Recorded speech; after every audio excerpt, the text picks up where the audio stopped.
Piper, you get Florida State up here, you got Louisville down here. How do you get back to Florida State? Yeah, Virginia. it's kind of like what I told you guys after the game. We didn't look like ourselves. We looked a little sluggish. We looked a little slow at certain positions. Certainly not all. I think some guys played really well, and we had good talks amongst the team. And we watched the tape, and we were critical. Obviously, we looked at ourselves first. But it's our job to make sure our guys are fresh and feel good, and as it's our players' job to make sure they're taking care of the bodies and doing everything they need to do and using recovery. But we got to look at practice and reps and make sure that our guys, and you can ask, I know you're going to talk to Lewis and some other guys today, but we all got to work together to make sure that we feel fresh and we're ready to go. And I think we have a really good plan going forward.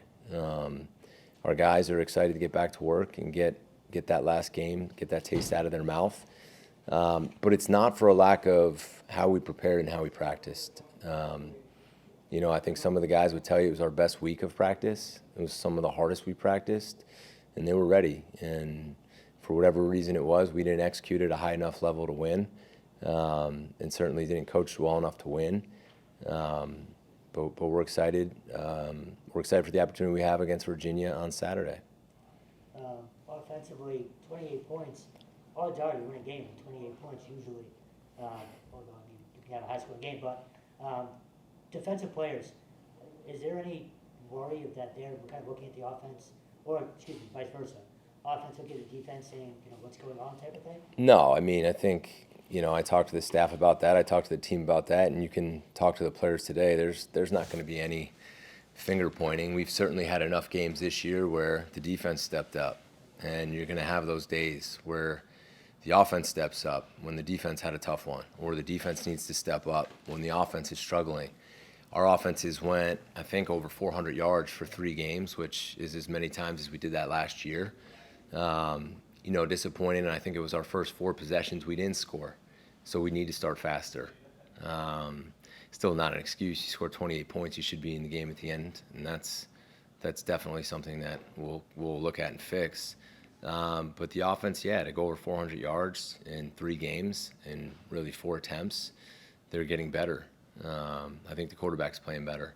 Our offensive line is drastically improved. And then you look at the wideouts, some of the guys that, are continuing to play well from last year, and then guys that I talked about in camp like Lewis. I think Lewis looks like one of the best players on the field right now, regardless of who we've played. But that doesn't surprise me because of how hard he's worked, and now he's getting his moment. He catches the ball down the field. He's great run after catch. We threw some screens to him. I thought Joe played a really good game. He was very physical. He had some competitive catches. Ryan O'Keefe had, I don't know, what did we say, his 200th career catch in the game, and had some big ones. And Ryan fought through that game. He wasn't feeling well at all. Almost had to come out at halftime, so I give him credit for going back in the game. I thought Dino made some nice plays in the game, and Dino's played well. We certainly, there's improvement there. I think Thomas is starting to be more consistent. I think the wideouts are, probably more comfortable with him now because he's played in more games, and I think you'll continue to see him play better and better. I thought we ran the ball well early on, and then we had to get away from it because we couldn't, we were down too much too fast. So excited to get back at it. Back to defense again, though. I'm just kind of looking at numbers. One pass breakup, 1 quarterback hurry. Was it kind of the combination of the pass rush not being there, or the secondary, or vice versa? Yeah, I think on Saturday it was a combination of it all. You look in the passing yards, and some of them were thrown over our nickel's head. Some were thrown a 1-yard pass turned into a 75-yard play. So, you immediately want to look at the passing yards in whatever league you're in or whatever game you're in, and you want to blame the secondary. There was really only a handful of balls caught on our corners in that game. They caught a 3rd down route on Alex Washington. They caught a 3rd down route on Elijah. And then they threw a route where Amari was chasing from behind, but there should have been a safety there. And then there's another one we were in zone coverage, and there should have been a safety there. So we had some very uncharacteristic misassignments that were very disappointing. We play in a defense where usually the ball doesn't go down the field deep. I don't, probably on a handful of times that's happened since we've been here, and it happened twice in the game. And those are plays that we have seen, and those are plays that we've stopped, so there's no excuse for that. We need to make those, but you can't put it, again, I don't want this to be like their corners didn't play well. I mean, that's not the case. I think it was 2 screens went for big plays. So that's a combination of the D-line and the pass rush. It's a combination of the D-line and the retrace on the screens. It's a combination of the linebackers doing their job on the screens. So it is the entire defense. It's not just one group. And that usually when that happens, it's not a very good day. And we have not had very many of those defensively, and I don't anticipate having them again. On those big screens and just the big plays in general, tackling, what did you see on film? I'm assuming it wasn't great. Yeah, it wasn't great, and it wasn't like the numbers were staggering, but when we missed them, they went for big plays. It's because we didn't look as fast, so there weren't as many guys around the ball, or guys weren't in great position to make the tackles because they weren't in good position, they weren't there fast enough. And then I don't think it was for a lack of effort, because I asked each coach to look really hard at that and give me their grade based on effort. So again, we got to get their legs fresh, and we got to get them feeling good going into Saturday. And that doesn't mean we don't practice hard. And there's a lot of things that go into that. Does that go back to camp? Yeah, I mean, if you look at when we started training camp and where we are now, this is usually the point where a bye week's nice, because it's kind of, if you take camp and then you take where we are now, you're kind of in the middle of everything, right? But that's why all the things we talk about are so important: recovery, sleep, nutrition, hydration. And those are things you emphasize, especially to young guys who maybe haven't played as much. There's a cumulative effect over time, right? And then we have to look at the reps. How many reps are certain guys getting, right? I mean, we've gone live probably in practice more this year on defense than we've ever had, where we're actually taking the ball carriers to the ground. And I think that's helped us in our tackling, especially some of the younger players that we have. But you got to sometimes look back and maybe just go tag tempo or thud tempo as well. So it's a combination of everything.